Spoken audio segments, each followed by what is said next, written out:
யார் நீ? நான் உன் ஃப்ரெண்டு தான். உனக்கு என்ன வேணும்? ஒன்றும் இல்லை, நீ என் கூட பேசணும், அவ்வளோதான். முடியாது.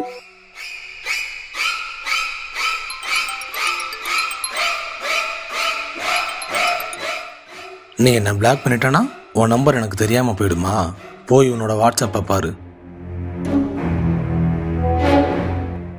உனக்கு என்னதான் வேணும்?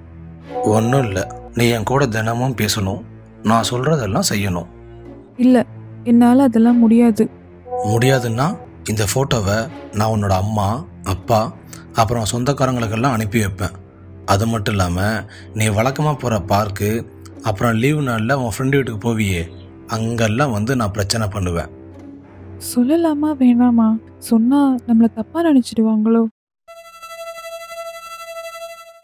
ஓ, அப்படின்னா நீ இன்ஸ்டாகிராமில் போஸ்ட் போடுறத பார்த்து தான் அவன் உன்னை ஃபாலோ பண்ணுறான். இப்போ நான் என்னப்பா செய்யறது?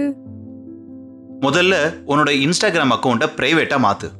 அப்போதான் தெரியாதவங்க உன்னை இந்த மாதிரி ஃபாலோ பண்ண மாட்டாங்க. சரிங்கப்பா. இனி தெரியாத நம்பர்ல இருந்து ஃபோனோ மெசேஜோ வந்தா அப்பாட்ட கொடு, நான் பார்த்துக்கிறேன்.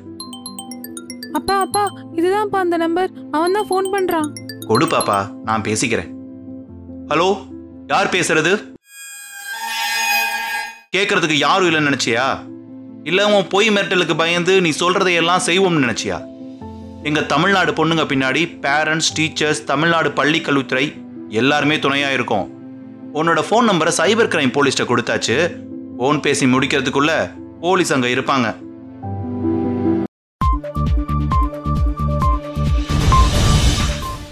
பள்ளி மாணவிகள் மற்றும் இளம் பெண்களிடம் அத்துமீறலில் ஈடுபட்ட சைபர் குற்றவாளியை போலீசார் கைது செய்து சிறையில் அடைத்தனர்.